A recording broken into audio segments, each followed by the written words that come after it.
Time? Time does strange things when you're living in it. An hour, an afternoon, a week evaporates. A year ago seems eons away. As we move through time, we mark and measure it as though we insist on meaning, in spite of our smallness.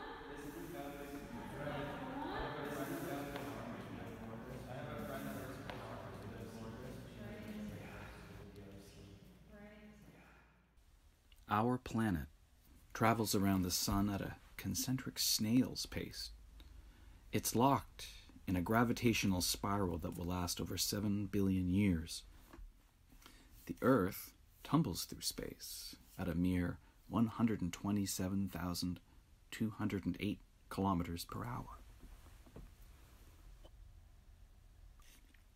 My work is based in ideas and concepts as much as it is with materials and objects.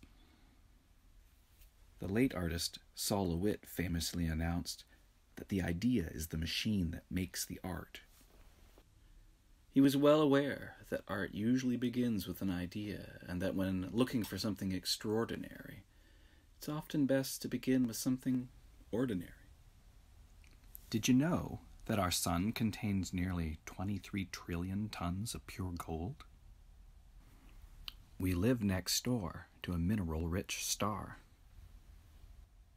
This little equator asks us to imagine a gigantic circle transformed into a line 36 inches long. Each of these stones has been gathered from one of the 13 countries that span the equator. The equator is more than just an imaginary line, more than just a point of departure. It was invented by people to measure and manage time and space. There are 195 countries in the world today. There are only 13 countries that intersect with the equator. Elio Eduardo reminds us that the equatorial line is not simply a mathematically determined axis dividing the geographic north from south. It's a political, social, racialized, and economic concept, a paradigm dividing the developed from the third world, just as there is a paradigm separating the western and eastern hemispheres. There are different ways to mark time. The familiar objects of everyday life, the things that we do every day, ordinary things that we use and dispose of day in and day out. Some are valued, some are not.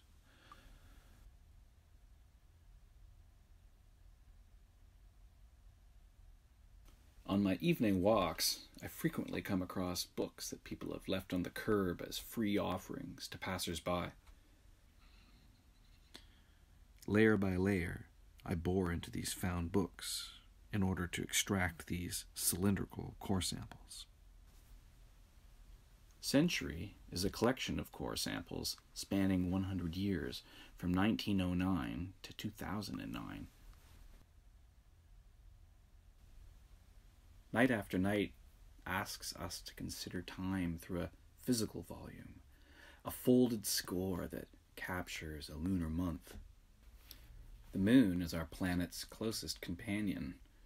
Gradually, almost imperceptibly, in increments of about 1.5 inches per year, the moon drifts further and further away from us, pulling on the oceans, slowing the Earth's rotation, and lengthening our days.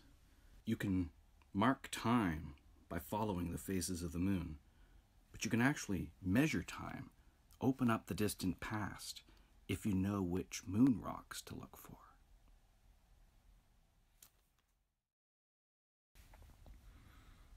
In 2001, meteorologists began to describe jet trails, in their abundance, to be an official form of cloud, here represented as cirrus aviaceus and embedded right into the drywall.